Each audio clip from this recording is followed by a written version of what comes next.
Hello everyone. तो आज बात करते हैं कि कॉग्निटिव डिस्टॉर्शंस क्या है। ये वीडियो में हम जानेंगे कॉग्निटिव डिस्टॉर्शंस क्या है और नेक्स्ट वीडियो पार्ट 2 में हम समझेंगे कि कॉग्निटिव डिस्टॉर्शंस को कैसे हैंडल किया जाता है।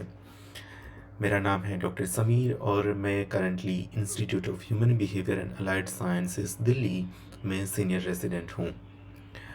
तो ये वीडियो कौन कौन देख सकता है?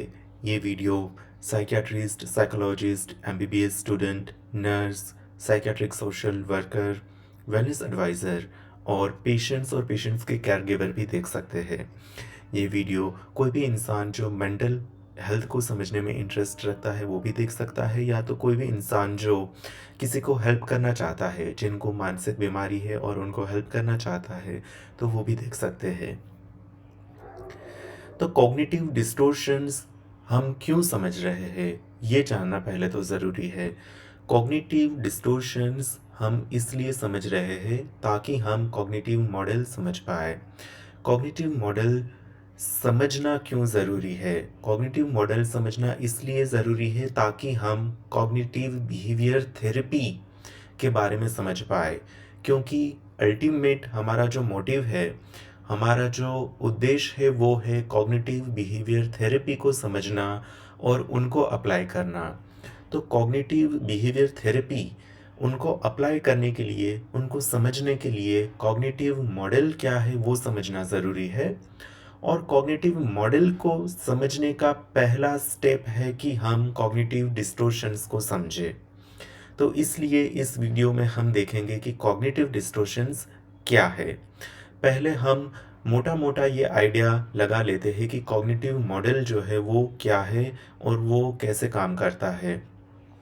तो ऐसा माना जाता है कि जैसे कहावत है कि भाई अंडा पहले आया कि मुर्गी पहले, तो वैसे ही साइकियाट्री में ये है कि पहले विचार आता है या पहले इमोशंस। अब ये जो दोनों ही सवाल है, ये इसका कोई ठोस जवाब नहीं होता, लेकिन कॉग्निटिव मॉडल ये कहता है कि आप जैसा सोचते हो, जैसी थिंकिंग करते हो, वैसे इमोशंस आप में आते हैं। लेकिन वाइस वर्सा भी झूठ नहीं है। कई बार हमारी जो थिंकिंग है वो हमारे इमोशंस से ही बनती जाती है। तो लेकिन कॉग्निटिव मॉडल ये कहता है कि जैसा आप सोचते हो वैसा आप महसूस करते हो, यानी कि जो हमारी थिंकिंग है वैसी ही हमारी फीलिंग्स होगी। और कई बार ऐसा भी होता है कि जैसा हम फील कर रहे हैं, जैसा हम महसूस कर रहे हैं, जो हमारे इमोशंस है वैसी हमारी थिंकिंग बनती जाती है। जैसे अगर किसी को पहले से ही उदासी है तो वो अपने विचार उदासी वाले उनको आएंगे। और अगर आप ऐसा सोच रहे हो कि अब तो जीवन में कुछ नहीं बचा, मैं कुछ कर नहीं पाऊंगा, तो ये विचार जो है वो भी एक उदासी की फीलिंग्स बनाएगा। तो हम क्या कर सकते हैं कि हम हमारे जो विचार है उसको हम चेंज कर सकते हैं। विचार जब हम चेंज कर लेंगे तो जो हम जैसा महसूस करते हैं वो हमारी फीलिंग्स भी चेंज हो जाएगी। तो एक बार हम हमारे सोचने का तरीका अगर बदल पाते हैं तो हम जो महसूस करते हैं उसको भी हम बदल पाएंगे। तो कॉग्निटिव मॉडल इसी थ्योरी के बेसिस पे है कि जो हमारी थिंकिंग है उससे ही हमारे इमोशंस आते हैं, वैसी हमारी फीलिंग्स आती है। और जैसी फीलिंग्स आती है उस फीलिंग से भी हमारे जो थॉट्स है वो आगे परपेचुएट होते हैं, यानी कि और बढ़ावा देते हैं हमारी फीलिंग्स, हमारे थॉट्स को। तो वो एक सर्कल बनता रहता है कि मान लो आपने कुछ सोचा कि जैसे आज तो मेरा दिन पूरा बेकार जाने वाला है, तो उस विचार से आपके आपके जो इमोशंस है वो ऐसे आए कि आप उदास हो गए कि ओहो आज तो पूरा दिन बेकार चला जाएगा। फिर उस उदासी की वजह से अब जो नेक्स्ट थॉट्स आ रहे हैं कि अब तो मैं कुछ नहीं कर पाऊंगा, पूरे दिन क्या करूँ, पूरा दिन बेकार जाने वाला है। तो एक साइकिल चलती ही रहती है कि नेगेटिव थॉट्स ने नेगेटिव इमोशन क्रिएट किए, यानी कि नेगेटिव फीलिंग्स क्रिएट की, और वही नेगेटिव फीलिंग्स से फिर से नेगेटिव थॉट्स आते रहते हैं। तो ये एक साइकिल बनती रहती है। तो हमें क्या करना है, अब हम कहाँ पे काम कर सकते हैं इस साइकिल में? तो ये जो साइकिल है उसमें हम हमारे थॉट्स पे काम कर सकते हैं कि हम जो सोचते हैं वो हमारे कंट्रोल में है, हम हमारे थॉट्स को कंट्रोल में रख सकते हैं। तो जो हमारे सोचने का तरीका है, जो पैटर्न है, उसको हमें चेंज करनी है। एक बार हम हमारी थिंकिंग पे कंट्रोल लाएंगे, यानी कि हमारे सोचने के तरीकों को हम चेंज करेंगे, तो हम जिस तरीके का महसूस कर रहे हैं वो भी हम चेंज कर पाएंगे। तो यही बेसिक आइडिया है कॉग्निटिव मॉडल का।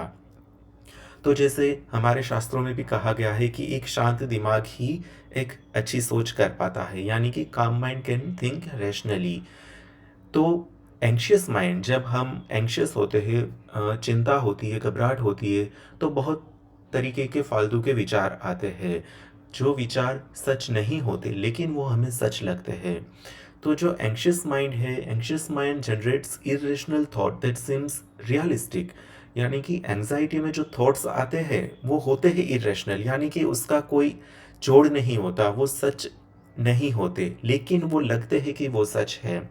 जैसे कि आप कहीं मार्केट में जाते हो और आपको एंजाइटी हो गई, घबराहट, बेचैनी हो गई, तो आपको थॉट्स आते हैं कि ओहो मैं मर जाऊंगी, कहीं मुझे हार्ट अटैक ना आ जाए। तो ये जो थॉट्स है वो तो इरेशनल है। घबराहट का मतलब ये नहीं है कि आपको हार्ट अटैक आएगा, लेकिन उस समय पे वो थॉट्स आपको सच लगते हैं, रियलिस्टिक लगते हैं कि नहीं, मुझे वाकई में ही हार्ट अटैक आने वाला है। और इस थिंकिंग से आपकी घबराहट और भी बढ़ती जाती है। तो irrational thoughts are not true. ये जो थॉट्स है एंजाइटी के समय पे जो हमको थॉट्स आते हैं वो सही नहीं है।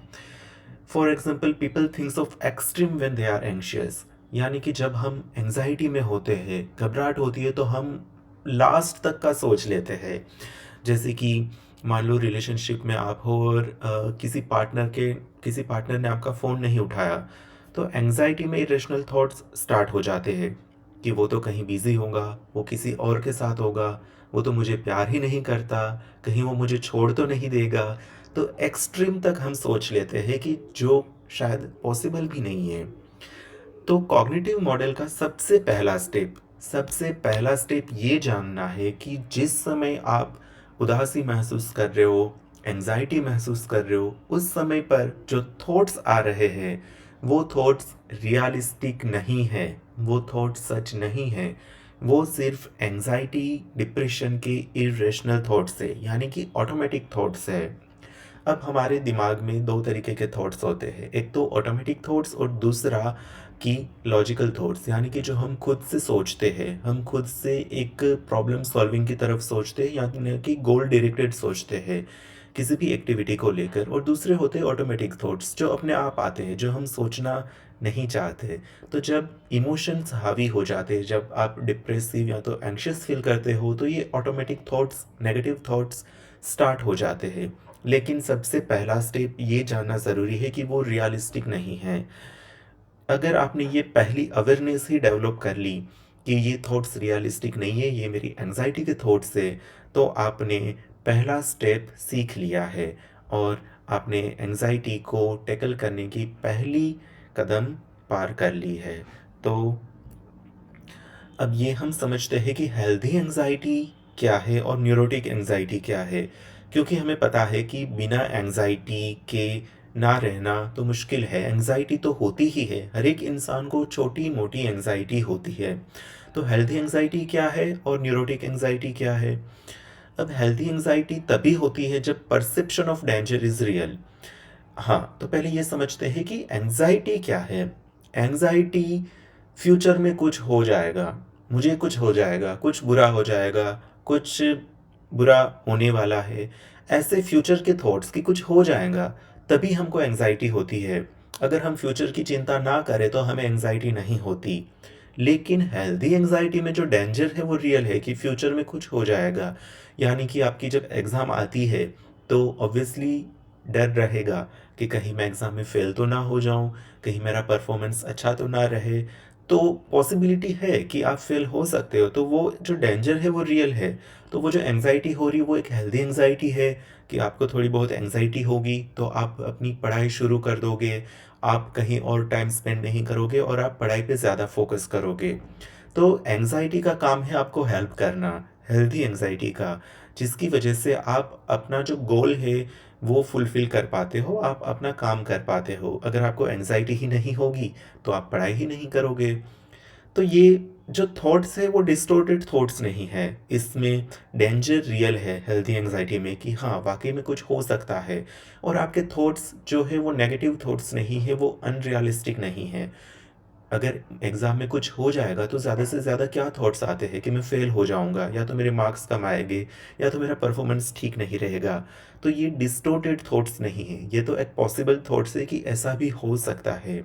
जबकि न्यूरोटिक एंग्जाइटी में जो है वो perception of danger is false, यानी कि वाकई में कुछ डेंजर नहीं होता लेकिन फिर भी आपको एंग्जाइटी होती रहती है। जैसे कि जो जनरलाइज्ड एंग्जाइटी डिसऑर्डर के पेशेंट हैं, उनको ऐसी एंग्जाइटी होती है कि कहीं मैं ये काम कर पाऊँगी कि नहीं, कल तो मुझे यहाँ जाना है, वहाँ कुछ हो जाएगा तो नहीं। या तो जो फ़ोबिया है उसमें ऐसे विचार आते हैं कि कहीं मैं हाइट्स पे और मुझे कुछ हो ना जाए, कहीं मैं भीड़ में जा रहा हूँ और मुझे हार्ट अटैक ना आ जाए।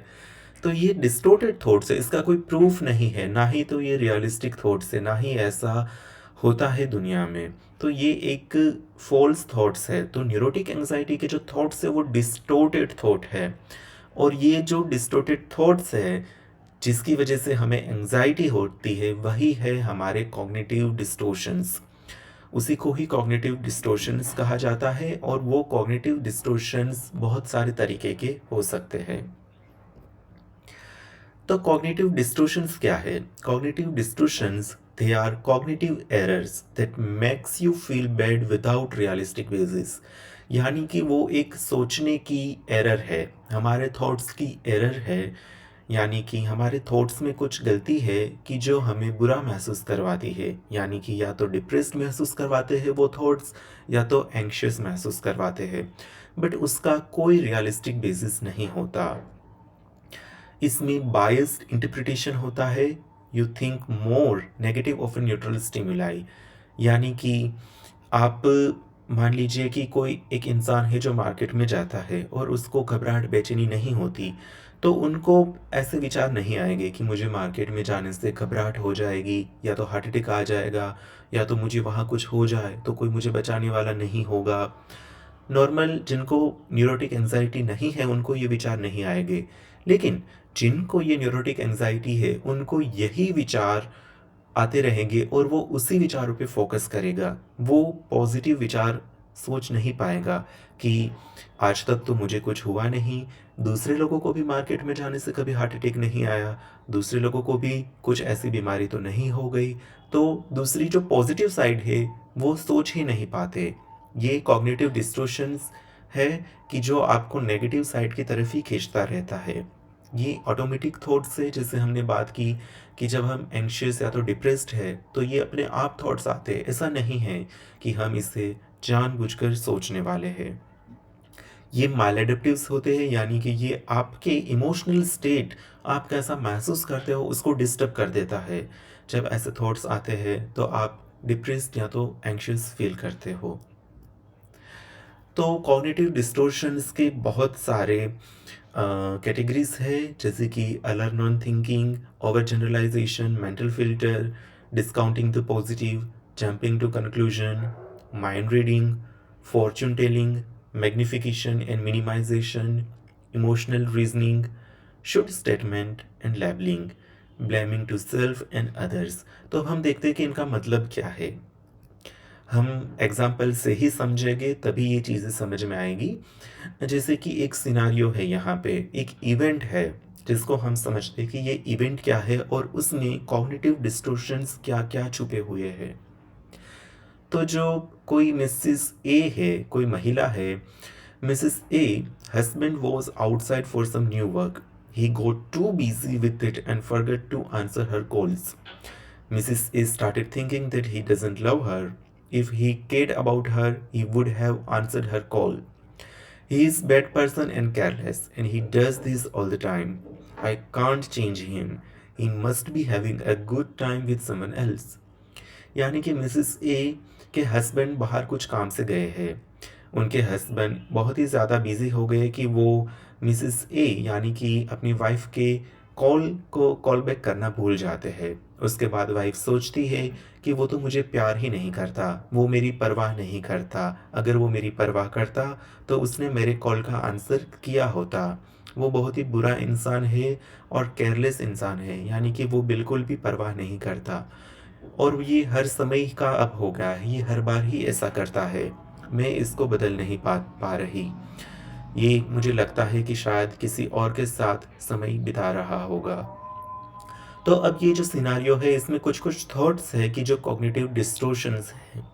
जैसे कि ये मिसेस ए सोचती है कि ही डज़न्ट लव हर, यानी कि मेरा पति मुझसे प्यार नहीं करता। तो इस सेंटेंस में क्या है कि उसने एक कंक्लूजन बना लिया, एक फाइनल रिजल्ट बना लिया कि वो मुझे प्यार नहीं करता। वो अपने आप ही उन्होंने एक मन में राय बना ली, एक डिसीजन ले लिया कि वो तो मुझे प्यार नहीं करता, जबकि इस बात का कोई एविडेंस नहीं है। तो ये हो गया जंपिंग टू कंक्लूजन, यानी कि आप सीधा ही अपने दिमाग में एक ओपिनियन बना लेते हो, एक थॉट बना लेते हो कि ये हो गया है। ठीक है। दूसरा है कि वो सोचती है कि he is a bad person and careless, कि वो बहुत ही बुरा इंसान है और केयरलेस यानी कि परवाह ना करने वाला इंसान है। इसमें जो कॉग्निटिव डिस्टॉर्शन है वो ये है कि वो अपने पति को लेबलिंग कर रही है, यानी कि एक लेबल दे रही है कि ये तो बुरा इंसान है। बुरा इंसान एक लेबल हो गया, जैसे कि अच्छा इंसान, बुरा इंसान। तो एक लेबल दे दिया उसको कि ये तो बुरा इंसान है। और इसमें ऑल और नन थिंकिंग है, यानी कि तो लेबलिंग क्या है? लेबलिंग मतलब कि आप किसी को कुछ लेबल दे रहे हो कि तुम बुरे हो, तुम बेकार हो, तुम बेपरवाह हो, या तो मैं बुरी इंसान हूँ, मेरी कोई वैल्यू नहीं है, इस तरीके से।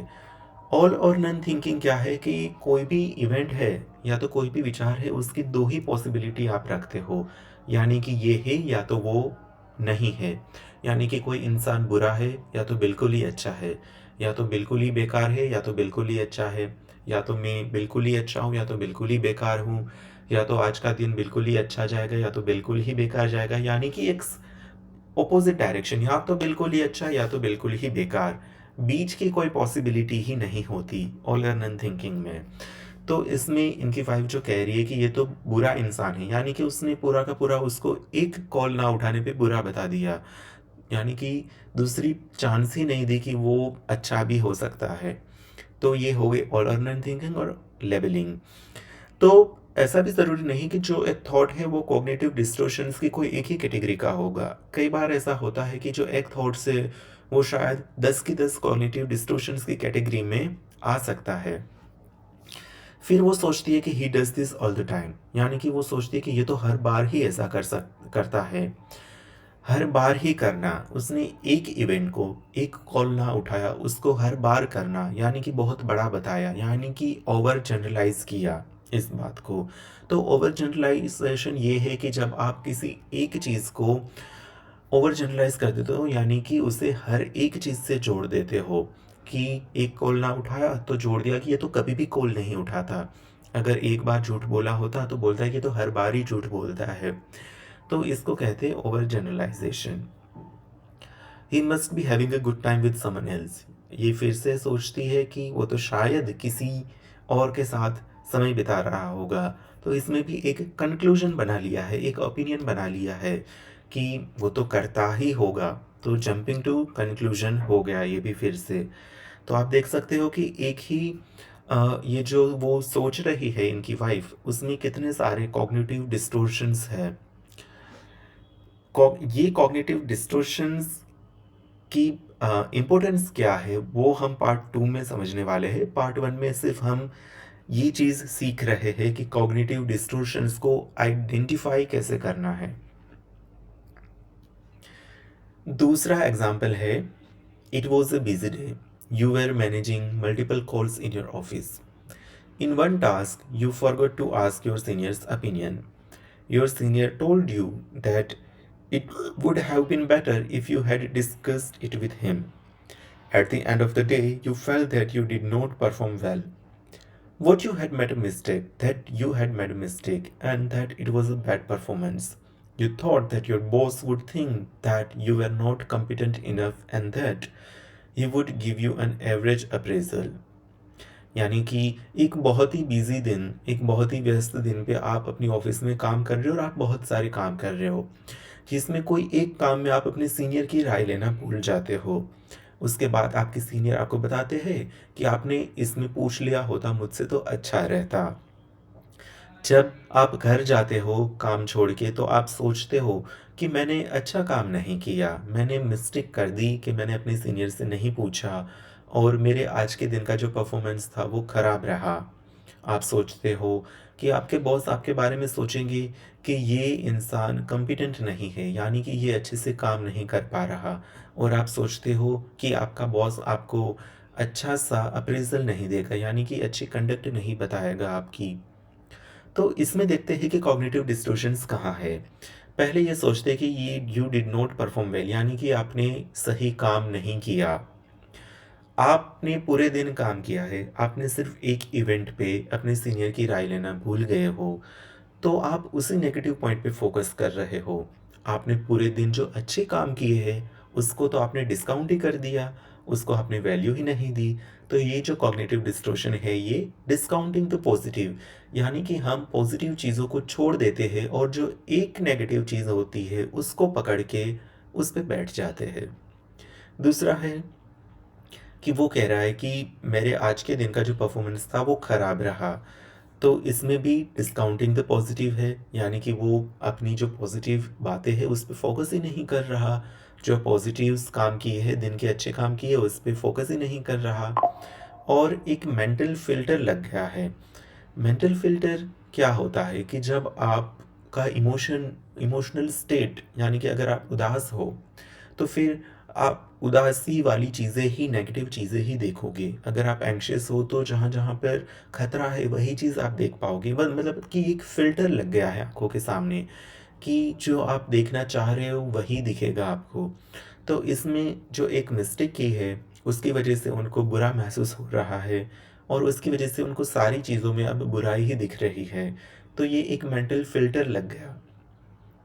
दूसरा ये सोचता है कि मेरा बॉस ऐसा सोचेगा कि मैं कॉम्पिटेंट इनफ नहीं हूँ, यानी कि मेरे में क्षमता नहीं है अच्छा काम करने की।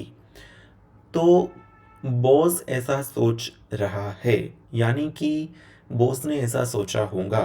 तो ये हो गया माइंड रीडिंग कि आप दूसरे दूसरे क्या सोच रहे होगे, उसके बारे में आप ओपिनियन देते हो कि ये मेरे बारे में सोच रहा होगा कि ये तो बुरा इंसान है, कि ये तो किसी की बात नहीं सुनता, ये तो काम नहीं कर पाता, ये तो कमज़ोर है, कि दूसरे ऐसा सोचेंगे मेरे बारे में। तो ये हो गया माइंड रीडिंग कि आप ये सोचते हो कि दूसरे आपके बारे में ऐसा सोच रहे होंगे।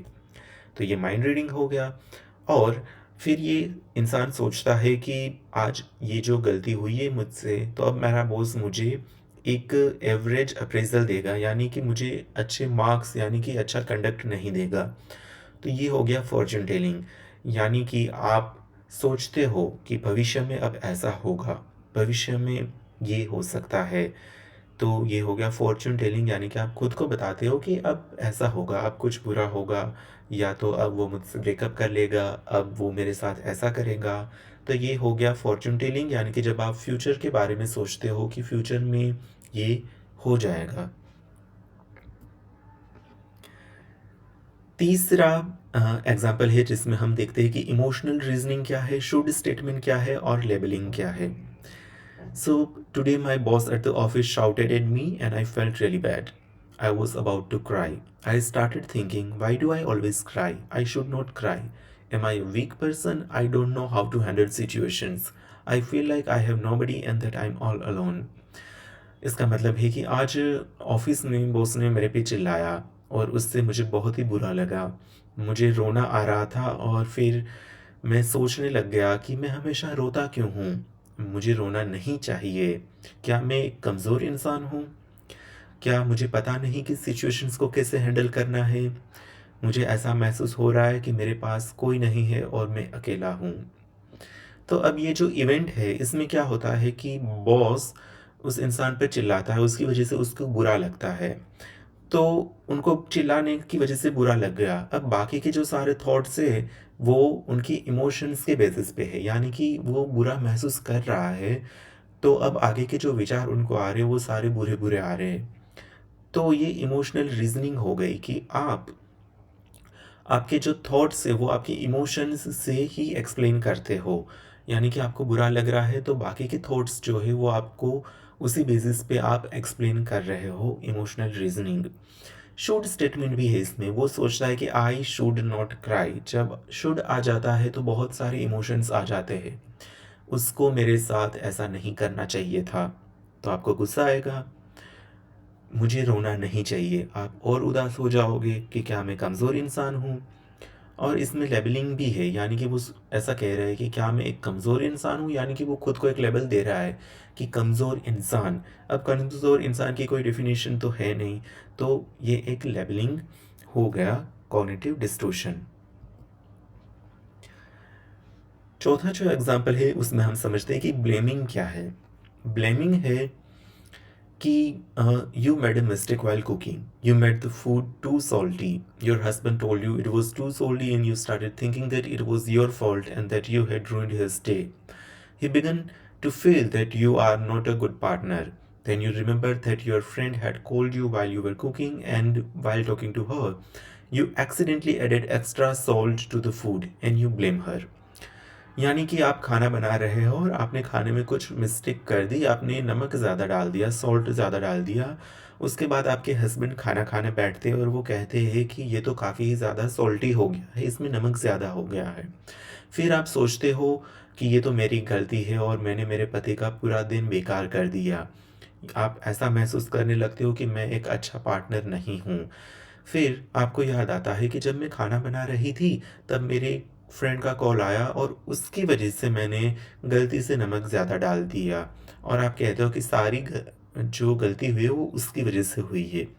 तो इस सिनेरियो में दो चीज़ है कि एक तो आप खुद को ब्लेम कर रहे हो कि मैंने ज़्यादा नमक डाल दिया तो ये मेरा फॉल्ट है और मैंने उसका पूरा दिन बेकार कर दिया, तो आप खुद को ब्लेमिंग कर रहे हो। और फिर आपको याद आता है कि दोस्त का कॉल आया था और उससे बात करते करते ही नमक ज़्यादा हो गया है, तो आप दूसरे को भी ब्लेम करते हो। तो ब्लेमिंग भी एक कॉग्निटिव डिस्टॉर्शन है जिसकी वजह से कई सारे इमोशंस क्रिएट होते हैं।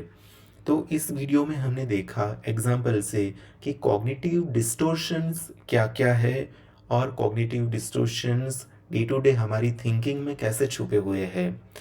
तो पहला स्टेप यही है कि हमें ये कॉग्निटिव डिस्टॉर्शंस को आइडेंटिफाई करना सीखना है कि जो भी हमारे ऑटोमेटिक थॉट्स है, जो भी हमारे नेगेटिव थॉट्स है, उसमें क्या क्या ये कॉग्निटिव डिस्टॉर्शंस छुपे हुए हैं। यानी कि हमारे थॉट्स कितने इरेशनल हैं, कितने एररनेस है, कितने गलती वाले हैं।